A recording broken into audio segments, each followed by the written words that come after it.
naronka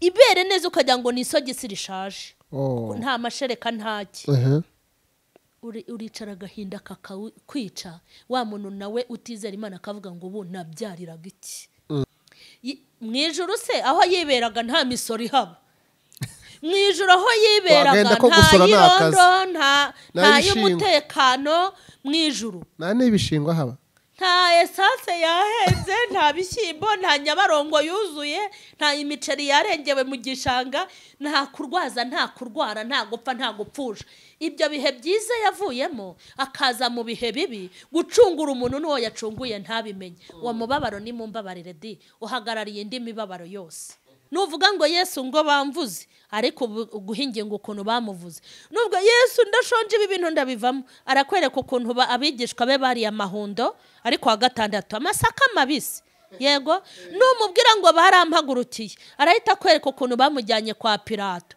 numubwira ngo Yesu ngo ndatwita ariko ngo ndi kubura ibigoma by'abana arahita kwereka ahantu yagiye kuvukira mu gisogororo numubwira uti usa abana banjye bararya iki ari bukubwira ati nanjye mvuka nta sererake bampaye ubwo se umwana wavukiye mu gisogororo kuko nta muntu na rimwe uba muri misiyo ushobora guhomba ntibibaho niyo igihugu cyagupanze kuri misiyo ubwo tu muri mission niyo igihugu cyagupanze muri misiyo usiga ubwiye umugore uti ryadenishe ririshyuwe ubu bampaye misiyo kuko iyo baguhaye misiyo baguha n'akantu Amerika haba bwake ibyimbisha hanyuma muri Afurika hakaba bwake inanura yumisha buriya nubwo batagira inzara bagira imitingito nubwo batagira inzara bagira imyuzure utari mu bigeragezo ngo I'm sorry pole sana ugamubwiye ngo utageze mu bigeragezo yishimira ko mu bigeragezo ntiwige ndagukomeje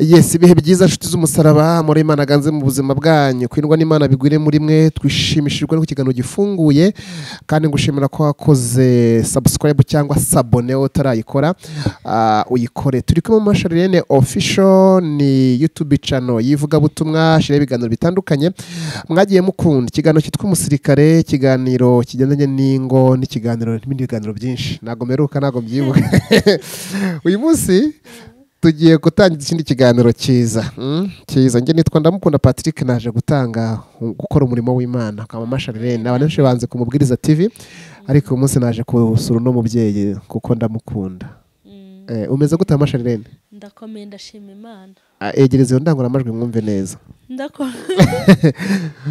ndarwaye grippe kurangije umwaka urwaye ni grippe indwara z'abakire nta kintu ziba zitwaye grippe ni inkorora amakuru y'iminsi meze gute mu rugo abana tumeze neza n'abana turashima Imana cyane abana bariga cyane bari kwiga kandi bari no gutsinda wow gusenga ni byiza umuntu yasenze byose bigenda neza mwanditse aravuze ngo byose bifatanyiriza hamwe kutuzanira ibyiza yego ndagira ngo usuhuze abadukurikira mu official nabo baha ikaze kuri channel yawe ubabwire ko ubishimiye ndabashuhuje abo kuri M.Charlene official aho muri hose ndabakunda kandi ntangiye kubifuriza ngo mukomeze mugubwe neza muri aya matariki turi kwitegura gusoza umwaka turi no kwitegura kuvuka kwa Yesu nibwo azavuka buriya oya yavutse kera ni anniversaire hari umuntu wapostinze ngo Yesu ngo mpa amafaranga ngo yo kwizihiza anniversaire yawe mu munsi mukuru yaraje muraziranye yagize ngo umuvugisha wenda ngo umuganirize tuguha ikaze wadukurikiye kandi tushimye Imana ikiganiro gifunguye turagusabye ngo gisangiza abandi kandi comment zawe ari umugisha zituma tumenya ko ibiganiro uyu mubyeyi akora kubyakira kubyumva kubibona n'icyo yahindura n'ibitekerezo byinshi byose. Hano nimero za telefone zaho hasi zirahanditse zirebe tuzibona, ushobora kumwandikira kuri WhatsApp, ushobora kumuhamagara, ari hambo, ashobora kuba yakwakira. Ndagira ngo usenge, numara gusenga hari ikintu nshaka ko dutangira uyu munsi. Yine n'ibihe turimo ariko banza usenge. Turagushimye mwami w'ibihe byose Uwiteka, tugushimiye kugira neza kwawe gukomeye. Imbaraga zawe zaturinze kuva mu gitondo kugeza aya masaha. Izina ryawe nirihabwa icyubahiro, dushyigikire muri uyu mwanya mwiza tugiye gukora uyu murimo, udutera inkunga kugira ngo twebwe n'abadukurikiye twese twaguke kandi twunguke, kandi bigiye gukorwa byose bikorwe mu izina ryawe, hanyuma ubwami bwawe bwunguke kandi butere imbere. Ndagushimye ko twese ugiye kudushyigikira muri iki gikorwa mu izina rya Yesu, amen. Amen, amen.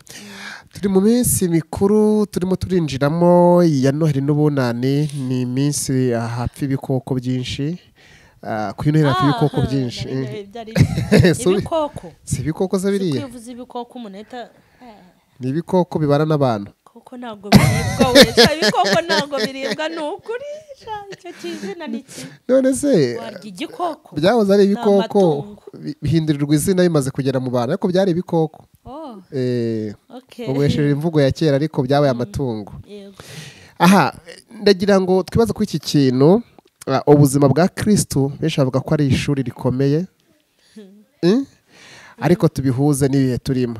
Ese koko nibyo cyangwa si byo? Ngo abantu bavuga ko ari ubuzima bwa Yesu ari ishuri rikomeye. Ubuzima bwa Yesu ni isomo ahubwo rikomeye. Ntabwo ari ishuri ahubwo ni isomo rikomeye. Abavuga se ko ari ishuri kuba babishingiraye? Abavuga ko ari ishuri? Oya, ryaba ishuri ryaba n'isomo. Wumva bifite bihuriye. Ishuri riberamo isomo. Uba ntabwo ushobora kumenya isomo utagiye mu ishuri. Ubuzima rero bwa Yesu ni isomo kuri twebwe. Yego. Kandi impamvu bikwiye kutubera isomo, njye mbona ubuzima yagiye anyuramo ari nabwo natwe iyo umaze kugera ikirenge mu cye, nawe niko bihita bikugendekera. Rero impamvu bikwiye kutubera isomo ni ukugira ngo ibyo adutegeka cyangwa nuko ashaka tumere bitazatubera umuzigo. Kuko Yesu yo yibeshya ntabinyuremo. Yego. Hari ibintu yari kutubwira tukamubwira tuti tubabarire bana, nuko utazi ukuntu bimeze. Twe ntago ahuye nabyo. Ariko hari ibitoho atanyuzemo, mbikubwire. Yanyuze muri mukuru wabyo. Ngaho bimbwiye ni biki? Yesu wigize abura urubyaro Yesu. Urwo yari afite rwari ruhagije. Ntiyari yarambyaye se nawe yarakubyaye? Nyine ntabwo yabyaye bari hanze. Nyine ntabwo yabuze. Ararufite urubyaro ko arufite. Nyine icyo mvuga ntabwo umuntu udukurikiye abuze urubyaro. Ashaka tubwira ati sha ntabwo bize se yiza abura urubyaro se. Ngashaka abura urubyaro. Reka nkubwire. Ubundi njya mbwira abantu ngo nta gahinda k'agasirimu kariho, nta n'aka VIP kabaho. Yego. Agahinda kose ni agahinda. Ntabwo kubura urubyaro ariko gahinda konyine. Yego. No kubyara ukabura icyo ubaha. Nabwo nakane. Bakamara gatatu. Ariko baso bo bareba. Cyihorere. Hanyuma se kubareba bashonje. Witwa umubyeyi. Reka nkubwire. Bazo kugira ngo umuntu abatari umubyeyi atari n'umukobwa utamenya icyo umwita. Yego nyine. Buri kintu cyose gifite agahinda kacyo. Yego. Nta nubwo kandi duteze kugira uduhinda tumwe. Buri wese azagira agahinda ke n'undi agira agahinda ke. Ariko icyo nzi burya ni agahinda. Wa muntu nawe wababyaye agatwitira mu nzara. Yego. Akamara kubyara umwana akajya nuguna amabere adafite amanyonyo. Afite amashereka. Akanuguna utubere tukamera nk'amasogisi ashaje. Iyo jambo yarakomeye. Bijya bibaho? Bijya bibaho, njye byambayeho. Amabere amera. Umwana aronka. Ibere neza ukagira ngo ni isogisi rishaje. Nta mashereka ntaki. Uricara agahinda kakakwica. Wa muntu nawe utizera Imana akavuga ngo ubu nabyariraga iki. Ukabona umwana arimo kukwaka irindazi rigura 100. Kera aho ryaguraga 50 nturibona. Ukabura yo kumutangiza ku ishuri. Ukabura mituweli. Usara nka wa muntu wabuze umwana. kuko ntago kubyara aricyo kintu gifite imbaraga gusa no kubyara umwana ukamutunga nabyo binezeza umutima. Iyo utamutunze ngo umuhe ibyo akwiriye wicuza icyatumye umuzana ku isi. Nta wundi afite abisaba. Nta wundi. Burya umuntu wize akabura akazi n'uwize akakabona ariko ntahembwe. Yego. Burya barira kimwe. Ntago barira kimwe. Ako pati wamara amezi 3. Eka nkubwire kuri batamera kimwe. Ngewe narize mbura akazi ndimo ndarira. Undi ariga abona akazi nubwo adahembwe yakomeje kugira experience mu byo base mu gukora afitemo inyungu ebyiri base. Reka nkubwire nimba ari ikintu kibabaza nukugira ngo nyirinzu aza kwishyuza umubwire ngo ntayo mfite kandi azi kufite ujya ko kaze buri muzi. Umwana tipa daddy ndashaka minerivare azi ko uhora ugenda. Umugore ati agasabune kashize ntayo mfite azi ibyihorere buri wese amenya ke tujye twihanganira mu duhinda dufite kandi agahinda ko umuntu kamenywa nawe. Buriya rero Yesu yatubanjirije mu duhinda utwo yagize turahagije. Nimba hari ikintu Yesu yahuye n'ikibazo ntago ngenda turahuza nyine ariko ndakureka nakundi. Oya none se reka nkubwire ko Yesu yarapfushije. Reka nkubwire uwo muntu urimo kutwumva akazi yari afite umva nkubwire. Aha rega mba ndi umunyamakuru nubwo nanjye ndi umuvuga butumwa mba ndimo mbariza abantu. Reka nze nkubwire agahinda Yesu yagize gakomeye. Yego. Gakubiyemo uduhinda twose. Yego gakubiyemo uduhinda twose. Nukuntu yavuye mu ijuru agakura mu ikamba ry'ubwami. Yego. Akambara iry'amahwa. Akabimbata. Ndakumva. Yakuye mu ikamba ry'ubwami bamwambika iry'amahwa. Kandi abari mwambitse nibo banatumye burya akuramo iry'ubwami. Avuga ati reka nzi nibo. Arangije akuramo ikanzu ye yambara akabindo. Ari umuntu w'umugabo nta na boxer. Na kabindo. Harase kumusaba ko mbona mwambika akantu k'akabindo. Na kabindo yari yambaye n'ubundi.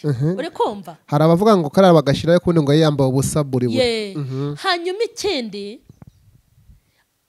uburebe ukuntu ngo mu ijuru no mu isi ni kuzimu no mu bizima no mu bakuru. Ngo hari igitabo abantu bose bareba bagahabuka. Ninde turi bubone ujya kuducungurira umuntu?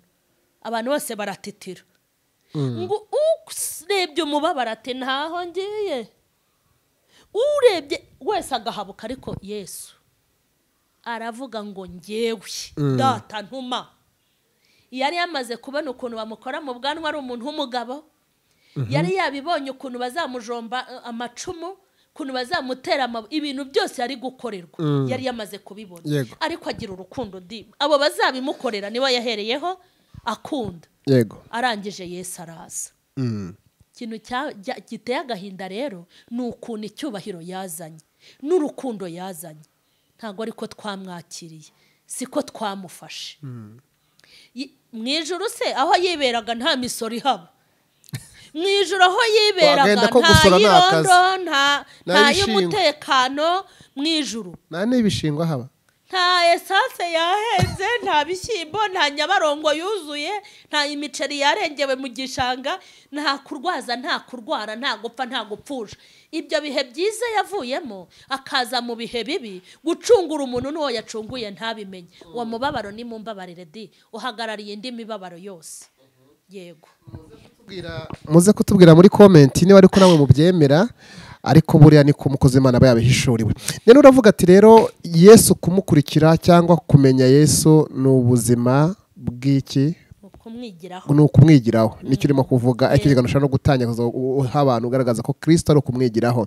Tumwigiraho gute rero? Ukuntu tukwiye kumwigiraho nuko nta dushya tujya tutubaho. Buriya uvuze uti Yesu kera nigeze mbwira Yesu bambwiye nabi. Icyo gihe sinzi umuntu nari natanze ubutumwa ari ku cyumweru ntanga ubutumwa buryana ngewe imihini ni ya kera. Maze kubutanga umuntu ahaguruka na mikoro mu iteraniro arangije arabisenya arabisiribanga byose. Ukiraho? Nkiraho mpicaye ndi no ku ruhimbi. Nuko maze rero ndababara ngeze mu rugo ndababara. Ariko njya ngira Imana ikintu cyose mpita mbona igisubizo cyacyo. Noneho mpita mbona Yesu ngo yatangiraga kwigisha bafite ikaramu ari umuntu umwe wigeze asetsa w'umuyobozi ntavuze namaze kwigisha ahantu rimwe anjyana munsi y'urusengero ngwino hano turagenda asohokana akajenda n'ikaramu ngo buryo wavugaga nandika uvuga nandika itanyereka ibyo navuze ati ushobora gukuramo ibintu bitanu muri ibivuga ugasigarana 2 ndamubwiye numva rero mubyeyi aho kugira ngo nkuremo 5 yego nsige 2 ubwo yanditse 7 yari yanditse ibintu byinshi nagize ariko antegeka oya yantegetse gukuramo ibintu 2 n'ubutumwa 2 ntabwo mvuze ndamubwiye no kugira ngo ndeke ubu butumwa 2 ibi byose nabireka ahubwo nkaba ari ibyo mvuga kuko ibingibi Imana yabuze abantu Imana yari yarambwiye ngo wenda ibindi ujye ubireka bigira ababivuga ariko ibingibi ujye ubimvugira none Imana yarakubwiye ngo byihorere byararangiye kutakibivuga urimo kubisiga bizute ko ntabivuga nuko ubuvuze ngo reka mbyihorere ngo simbivuga oya nuko atari ngombwa nuko nge ntago nyoborwa na Patrick nyoborwa n'umwuka uri kunkoreramo none ndakuyoboye mu kiganiro urumva ati wavugaga nandika itanibuka na Yesu rero iyo yagendaga habagamo ngo abitwa banditse bamushaka bareba irimucika iryo bajya kumuregesha niko ubuzima bwa kera bari bameze habaga abitwa abafarisayo n'abanditsi yego nacyo bashaka kumukuramo ikintu yavuze ngo bamurege kirimo kuvuga ngo banya bakajya kurondora mu byanditswe bakavuga ati aharibeshye akabonye ikirego yego naje rero kubwira Imana ngo dore bambwiye nabi noneho mpita nibuka ukuntu nawe bajyaga bamubwira nabi ndeba umuntu wavutse mu buryo budasanzwe Yesu niwe ruhinja wenyine wavutse mu buryo budasanzwe hatabaho kubonana k'umugore n'umugabo ndeba ukuntu byakorewe mu maso yabo ndeba ukuntu yakuze mu buryo nabwo budasanzwe kuko ari n'umwana abyirutse yakoraga ibintu bidasanzwe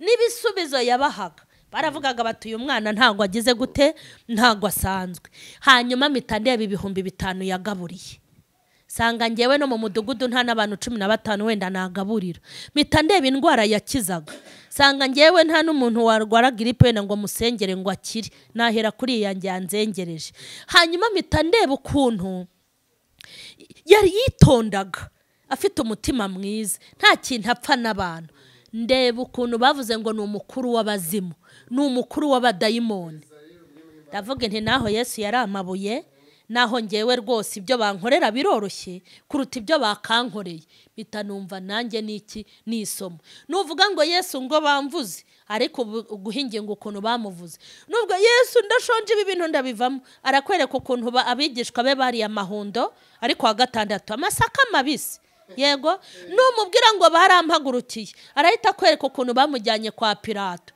numubwira ngo Yesu ngo ndatwita ariko ngo ndi kubura ibigoma by'abana arahita kwereka ahantu yagiye kuvukira mu gisogororo numubwira uti usa abana banjye bararya iki ari bukubwira ati nanjye mvuka nta sererake bampaye ubwo se umwana wavukiye mu gisogororo ubona yarabonye sererake muri bati ubuzima bwa Yesu ni isomo kuri twe na sererake na porridge ntayo da ariko nawe umusara umuboga nubwo atabiriye gihorere nizitagira imirizo Imana izikomera isazi cyo ni hamwe inyizi inka zitagira imirizo Imana iremere kajya izikomera isazi kubita imigani ikomeye yego none Yesu no kumwigiraho turamwigiraho mu guca bugufi turamwigiraho mu guca ari umuntu twakavuga tero mama shana tuwe ngo tugiye kujya mu bigeragezo tugiye kumwigiraho rero nikimo kuvuga nibiza dukomere ndamabwa ngo barabijyamo kandi babirimo ubu hari umuntu wajya kubwira ngo majera bize ngo ajya mu bigeragezo ibigeragezo babirimo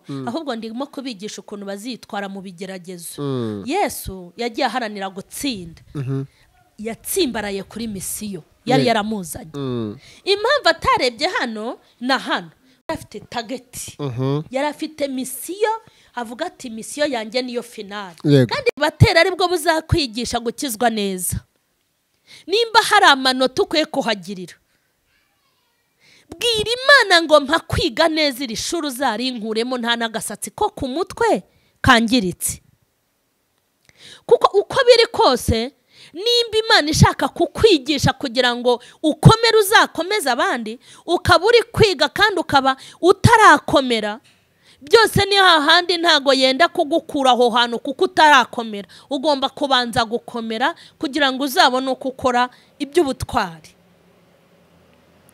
Hanyuma rero ibyo byose wamara kubimenya gutya, nk'uko ucunga umwana wawe ukamenya igihe cyo kumuha kigozi yo mu cyiciro cya mbere, cya kabiri, cya gatatu, ukamenya ngo uyu mwana agejeje igihe cyo kurya ubugari, ubundi ndi bumuhe umwumbati. Uhumure, ntabwo Imana iri kure yawe. Imana irakwegereye kugira ngo igupangire ibigutunga. Burya Imana ntago Imana ibyara abidashoboye, ntago ijugunya. Imana nimara kubona ko icyo yashakaga kuri wowe wamaze kukigira, izururuka igutabare. Kwibutse ko Imana atari rubanda kuri twe mwabarokoremwe. Ntago Imana ari rubanda. Imana ni umubyeyi uruta mama wambyaye. Imana ni umubyeyi uruta papa wawe na mama wawe. Ni umubyeyi kumenyera ibigutunga utiriwe unabimubwira. Nuba uri mu kigeragezo ujya wifuza gutsinda kugira ngo ugisokokemo ufite amanota akwiriye. Ikindi shaka kuguhumuriza nkubwira, nudakomezwa n'ibyavuzwe na Bibiliya, wakomejwe n'ibyo wabonanye abandi koko. Nimba uzima M.Charlene yarakataga ku midugudu y'iwanyu yarazezengeye, ameze nk'ihene iri kurira igitovu. Mwese ko mubizi tubiziranyeho. Ukaba ubona M.Charlene yarabaye M.Charlene official. Ubyo ntambutse itumona ko ntambutse, ariko mbere naragenda gukagira ngo ndimo kuza, ntiwamenyaga imbere n'inyuma.